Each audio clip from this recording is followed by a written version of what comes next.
नमस्कार दोस्तों, स्वागत है आपका एक बार फिर से मेरे यूट्यूब चैनल पर। दोस्तों, आज के इस वीडियो में मैं फिर से आपके लिए टॉप 20 क्वेश्चंस लेकर आया हूं और ये जो सारे प्रश्न हैं, चाहे आपका कोई सा भी एग्ज़ाम हो, वीडियो का री एग्ज़ाम हो, चाहे वो यूपी वीडियो का हो या उत्तराखंड वीडियो का एग्ज़ाम हो, सभी एग्ज़ामों की दृष्टि से ये बहुत महत्वपूर्ण सेशन होने वाला है। दोस्तों, इसमें हम हर प्रश्न को डिटेल में डिस्कस करेंगे। ठीक है, तो चलिए दोस्तों शुरू करते हैं हमारे पहले प्रश्न से। तो हमारा आज का पहला प्रश्न है कि निम्न में से कौन सा पदार्थ केवल एक ही तत्व से मिलकर बना है। तो दोस्तों ऑप्शन है हीरा, कांच, संगमरमर, रेत। तो दोस्तों इसका सही उत्तर हो जाएगा डायमंड यानी कि हीरा। ठीक है दोस्तों, हीरा जो है वो कार्बन का ही एक अपर रूप है। क्या है दोस्तों? कार्बन का एक अपर रूप है। अब आप सोचेंगे अपर रूप क्या होते हैं। तो दोस्तों जब एक ही तत्व कई रूपों में मिलता है तो तत्व के इस गुण को हम अपर रूपता कहते हैं। कार्बन के विभिन्न प्रकार के अपर रूप हैं, जैसे हीरा है, ग्रेफाइट है, कोयला है, कोक है। दोस्तों हीरे का उपयोग हम कांच को काटने में भी करते हैं। और जो कैरेट होता है, कैरेट में दोस्तों हम क्या करते हैं, हीरे का वजन मापते हैं। ठीक है, हीरे का वजन मापने के लिए हम कैरेट का यूज करते हैं। एक कैरेट दोस्तों 0.2 ग्राम के इक्वल होता है, ये भी आपको याद रखना है। ठीक है, चलिए अगला प्रश्न देखते हैं दोस्तों। राष्ट्रीय विकास परिषद की स्थापना कब हुई थी?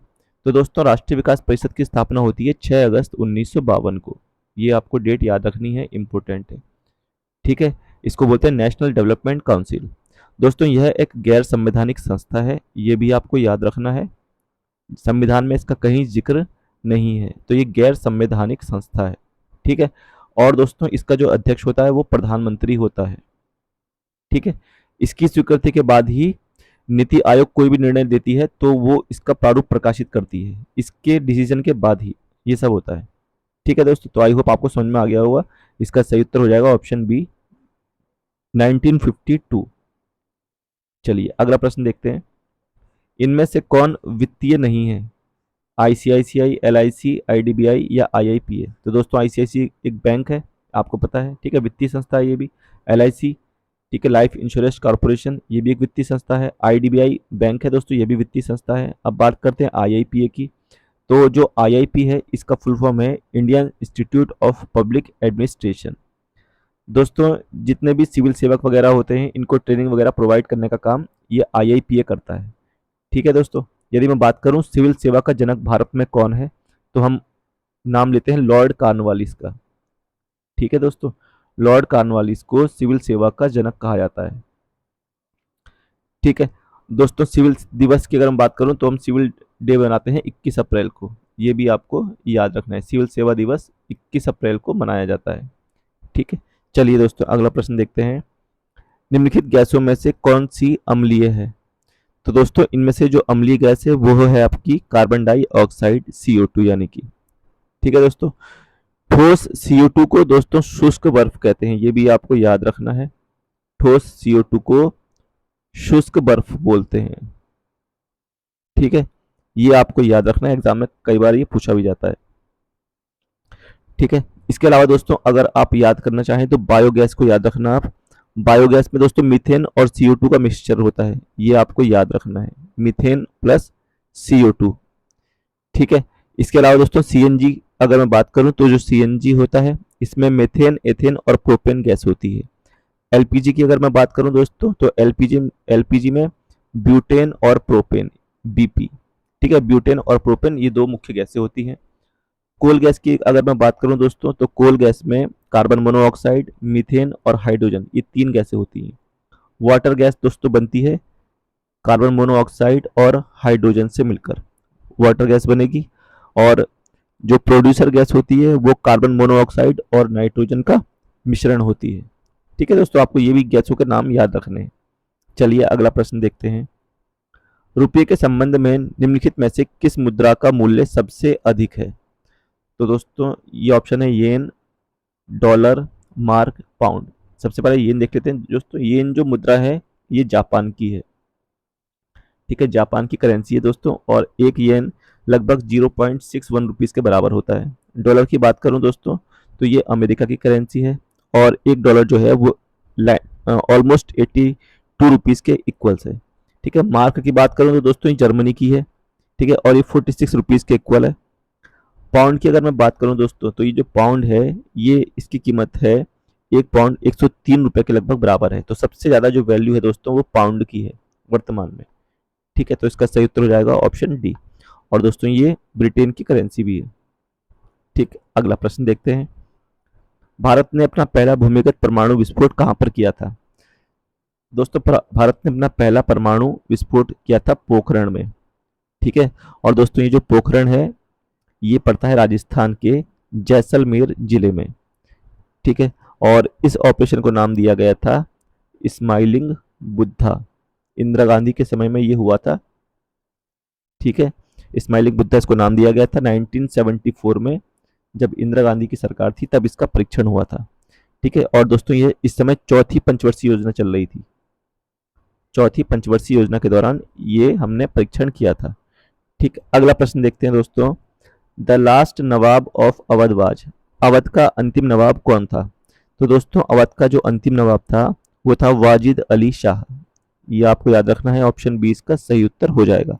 ठीक है दोस्तों, 1854 में आउटरम की जेम्स आउटरम की रिपोर्ट आती है और इसके आधार पर जो लॉर्ड डलहौजी होते हैं, ठीक है दोस्तों, लॉर्ड डलहौजी जो होते हैं वो अवध पर कुशासन का आरोप लगाकर इसे ब्रिटिश साम्राज्य में मिला देते हैं। अगर मैं दोस्तों बात करूं अवध की, तो अवध का जो संस्थापक था वो सआदत खान बुरहान मुल्क था। ठीक है, बक्सर के युद्ध में यहाँ का जो अवध के नवाब थे शुजाउद्दौला थे। उन्होंने इस समय बंगाल के नवाब मीर कासिम और मुगल सम्राट शाह आलम सेकंड का साथ दिया था बक्सर के युद्ध में। ठीक है, और जो 1764 में हुआ था। चलिए, तो आपको इसका आंसर याद रखना है, वाजिद अली शाह अवध के अंतिम नवाब है। अगला प्रश्न देखते हैं। Who wrote war and peace? ठीक है, वार एंड पीस पुस्तक के लेखक कौन है? तो दोस्तों इसके जो लेखक हैं वो हैं लियो टॉल्स्टॉय। कौन है दोस्तों? लियो टॉल्स्टॉय हैं। और यदि मैं बात करूं वीर सावरकर की, इंपोर्टेंट है दोस्तों, इनकी किताब का नाम एग्जाम में पूछ लेता है। तो इनकी जो किताब थी उसका नाम था first war of Indian independence. ठीक है, first war of Indian independence. ठीक है, भारत का प्रथम स्वतंत्रता संग्राम, ये वीर सावरकर की पुस्तक है। हमारा सही उत्तर हो जाएगा ऑप्शन सी। अगला प्रश्न देखते हैं। भारत में स्वर्ण क्रांति के साथ जुड़ा हुई है। तो स्वर्ण क्रांति का दोस्तों जो संबंध है वो हॉर्टिकल्चर डेवलपमेंट से है, बागवानी के विकास से। सही उत्तर हो जाएगा ऑप्शन बी। अगर मैं दोस्तों बात करूं तो जो मछली उत्पादन है ये नीली क्रांति से संबंधित है। जो जूट उत्पादन है दोस्तों ये आपका गोल्डन फाइबर से रिलेटेड है। ठीक है, और जो लेदर प्रोडक्ट्स हैं यानी कि चमड़ा उत्पादन है यह आपका खाकी क्रांति से संबंधित है। ठीक है, चलिए अगला प्रश्न देखते हैं। माउंट एवरेस्ट पहली बार किस वर्ष में पूरा चढ़ा गया था? Mount Everest was successfully climbed for the first time in, तो दोस्तों ये चढ़ा गया था सबसे पहले 1953 में। ठीक है, और इस समय एडमंड हिलेरी और इसके साथ में दोस्तों शेरपा तेंजिंग थे। ठीक है, शेरपा तेंजिंग। जो एडमंड हिलेरी थे दोस्तों ये थे न्यूजीलैंड के, और शेरपा तेंजिंग ये इंडिया के थे। तो पहला जो सफल प्रयास हुआ था वो 1953 में इन्हीं दोनों ने किया था। ठीक है, इसके बाद बात करें दोस्तों पहली महिला की जो एवरेस्ट पर चढ़ी थी, तो उनका नाम था जुंको ताबेई, और वो 1975 में चढ़ी थी, और वो जापान से संबंधित है। अगर हम बात करें पहली भारतीय महिला की, तो दोस्तों वह बछेंद्री पाल है, और इन्होंने जो चढ़ाई करी है वो 1984 के आसपास की है, 1984 में। ठीक है, चलिए अगला प्रश्न देखते हैं दोस्तों। अगला प्रश्न देखने से पहले दोस्तों मैं आपको माउंट एवरेस्ट की हाइट बता देता हूँ। इसकी जो हाइट है वर्तमान में लगभग 8,848.86 मीटर के आसपास है। ठीक है, और दोस्तों इस चोटी को, माउंट एवरेस्ट को नेपाल में हम सागर माथा के नाम से जानते हैं, और तिब्बत में इसको चोंगो लुगमा के नाम से भी जानते हैं। ठीक है दोस्तों, चलिए अगला प्रश्न देखते हैं। किसके तहत सिक्किम को भारत का एक अभिन्न अंग बनाया गया था? तो दोस्तों सिक्किम को भारत का एक अभिन्न अंग बनाया गया था 36वें संविधान संशोधन 1975 के थ्रू। ये संशोधन 1975 में हुआ था, और इस संशोधन के बाद सिक्किम को भारत का एक पूर्ण राज्य बनाया गया था। ठीक है, यदि मैं बात करूं दोस्तों 39वें संशोधन की, ठीक है, तो 39वां संशोधन ये भी 1975 में हुआ था। ये राष्ट्रपति, उपराष्ट्रपति, प्रधानमंत्री और जो लोकसभा के अध्यक्ष हैं, इसमें कहा गया था कि इनके चुनाव को लोकसभा में चुनौती नहीं दी जा सकती है। 40वें संशोधन की अगर दोस्तों मैं बात करूं तो 40वां संशोधन था जो राष्ट्रीय महासागरीय सीमा है या खान है, खनिज पदार्थ हैं, इन सबको संघ के अधिकार में लाया गया था इसी संशोधन के थ्रू, 40वें संशोधन के थ्रू।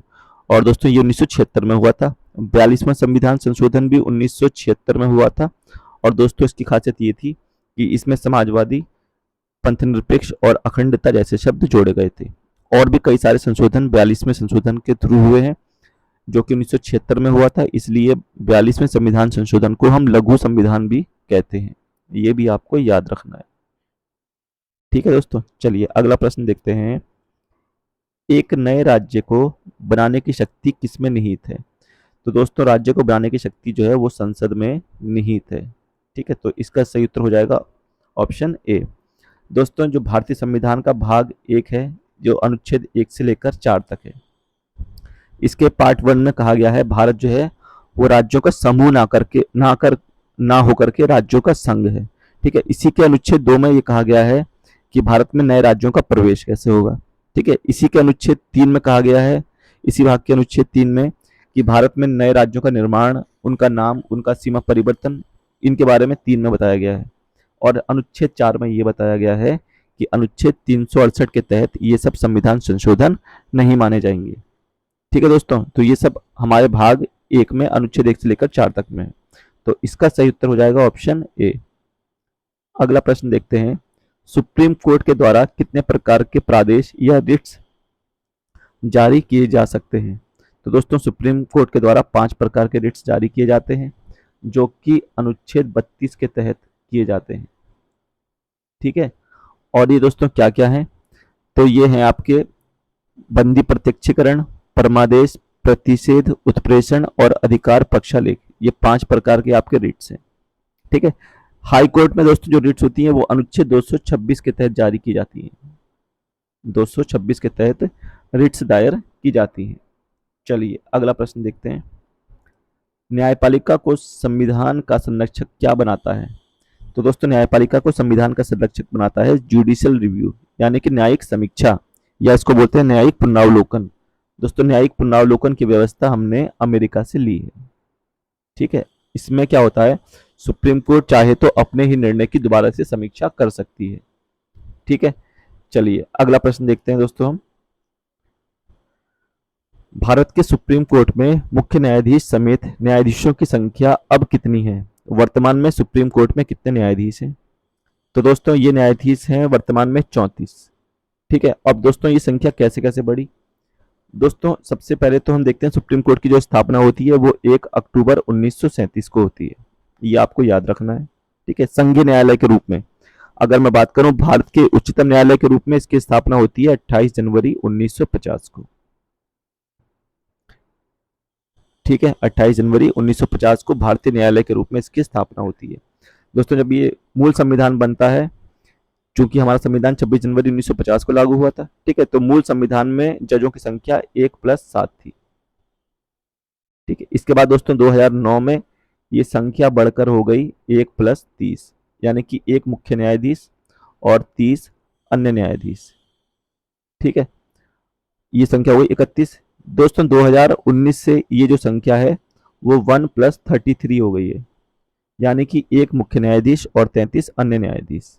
ठीक है, तो वर्तमान में संख्या 34 है मुख्य न्यायाधीश को मिला करके। ठीक है दोस्तों, चलिए अगला प्रश्न देखते हैं। भारत में सुप्रीम कोर्ट के कार्यवाहक मुख्य न्यायाधीश को किसके द्वारा नियुक्त किया जाता है? तो दोस्तों जो कार्यवाहक मुख्य न्यायाधीश है वह राष्ट्रपति के द्वारा नियुक्त होता है। इसका सही उत्तर हो जाएगा ऑप्शन सी। और इसके बारे में जो वर्णन है वो अनुच्छेद 126 में है। कार्यवाहक चीफ जस्टिस ऑफ इंडिया की नियुक्ति किस कारण से हो सकती है दोस्तों? या तो वो पद रिक्त हो तब हो जाएगी नियुक्ति, ठीक है, या फिर सीजेआई अनुपस्थित है, या फिर वो काम करने में सक्षम नहीं है। इन तीनों ही कंडीशन में इसकी नियुक्ति कौन करेगा? राष्ट्रपति करेगा। ठीक है दोस्तों, जो सीजेआई है चीफ जस्टिस ऑफ इंडिया वर्तमान में डीवाई चंद्रचूड़ है। ये भी आपको याद रखना है। इनका जो वेतन है वो 2,80,000 रुपए। ठीक, चलिए अगला प्रश्न देखते हैं। निम्नलिखित में से कौन भारत के मुख्य न्यायाधीश हैं? अभी बताया दोस्तों, भारत के मुख्य न्यायाधीश हैं जस्टिस DY चंद्रचूड़। ये 50वें नंबर के भारत के मुख्य न्यायाधीश हैं। ठीक है, और ये NV रमणा के स्थान पर नियुक्त हुए हैं, ये भी आपको याद रखना है। अगला प्रश्न देखते हैं, भारत के संविधान के किस अनुच्छेद के तहत भारत के राष्ट्रपति को महाभियोग किया जा सकता है? ठीक है, अभियोग नहीं दोस्तों, महाभियोग किया जा सकता है। तो दोस्तों राष्ट्रपति पर महाभियोग लगाया जा सकता है अनुच्छेद 61 के तहत। इसका सही उत्तर हो जाएगा ऑप्शन ए। अब दोस्तों महाभियोग लगाने की कुछ प्रक्रिया है। पहली बात तो हम इस प्रक्रिया को एक अर्धन्यायिक प्रक्रिया बोलते हैं। इसमें सभी सदस्य भाग लेते हैं, मनोनीत और निर्वाचित दोनों। ठीक है दोस्तों, इसमें केवल लोकसभा और राज्यसभा के सदस्य भाग लेते हैं। दोस्तों इसके लिए 14 दिन पूर्व राष्ट्रपति को सूचना देनी पड़ती है। ठीक है, फिर किसी भी एक सदन में, चाहे वो लोकसभा हो चाहे राज्यसभा, उसमें दोस्तों क्या होता है, 1/4 सदस्य प्रस्तावक होते हैं। 1/4 सदस्य प्रस्ताव पेश करेंगे, और अगर ये उस सदन में 2/3 बहुमत से पास हो जाता है तो फिर ये इसी प्रकार से दूसरे सदन के पास जाएगा, और वहां पर भी यदि ये 2/3 बहुमत से पास हो जाता है तो महाभियोग की प्रक्रिया पूरी समझी जाएगी और उस दिन से राष्ट्रपति को अपने पद से हटा दिया जाएगा। ठीक है दोस्तों, तो इसका सही उत्तर हो जाएगा ऑप्शन ए। अगला प्रश्न देखते हैं, उच्च न्यायालय के एक न्यायाधीश की योग्यता क्या है? तो दोस्तों उच्च न्यायालय के न्यायाधीश की योग्यता क्या होनी चाहिए? ठीक है, तो इसकी योग्यता है दोस्तों, भारत के उच्च न्यायालयों में 10 वर्ष के लिए एक वकील होना चाहिए उसको। ठीक है, इसकी जो योग्यता है वो वो ऑप्शन बी में है। ठीक है, इसकी नियुक्ति दोस्तों राष्ट्रपति के द्वारा होती है मुख्य न्यायाधीश की, और वह किसके थ्रू होती है दोस्तों? वो CJI जो चीफ जस्टिस ऑफ इंडिया है, और जिस राज्य का चुना जाना है उस राज्य के राज्यपाल से परामर्श करके हम हाई कोर्ट के मुख्य न्यायाधीश की नियुक्ति करते हैं, और अन्य न्यायाधीशों की नियुक्ति केवल मुख्य न्यायाधीश के परामर्श से हो जाती है। वर्तमान में दोस्तों 25 हाई कोर्ट है, जिनमें से केवल दिल्ली एकमात्र ऐसा UT है, केंद्र शासित प्रदेश है, जिसके पास खुद का हाई कोर्ट है। ठीक है दोस्तों, और अनुच्छेद 214 के तहत प्रत्येक राज्य में एक हाई कोर्ट होगा, इसका गठन किया जाएगा। ठीक है, और एक हाई कोर्ट 2 या 2 से अधिक राज्यों के लिए काम कर सकता है, ये अनुच्छेद 214 में दिया गया है। चलिए अगला प्रश्न देखते हैं, भारत के वर्तमान नियंत्रक और महालेखा परीक्षक कौन है? तो दोस्तों के भारत के वर्तमान में जो नियंत्रक महालेखा परीक्षक है कैग, वो है गिरीश चंद्र मुर्मू। ठीक है, इसका ऑप्शन डी सही उत्तर हो जाएगा। दोस्तों जो कैग होता है ये अनुच्छेद 148 से 151 तक है। ठीक है, इसकी नियुक्ति दोस्तों राष्ट्रपति के द्वारा होती है। नियुक्ति इसकी राष्ट्रपति के द्वारा होती है। यदि इसको इसके पद से हटाना है तो वैसे ही हटाएंगे जैसे सुप्रीम कोर्ट के न्यायाधीशों को हटाया जाता है। इसका कार्यकाल दोस्तों 6 वर्ष होता है या फिर 65 वर्ष, दोनों में से जो भी पहले हो जाए। इसे दोस्तों लोक लेखा समिति का मित्र मार्ग या मार्गदर्शक कहा जाता है। ठीक है दोस्तों, आई होप आपको वीडियो पसंद आया होगा। मिलते हैं नेक्स्ट वीडियो में, तब तक के लिए दोस्तों धन्यवाद।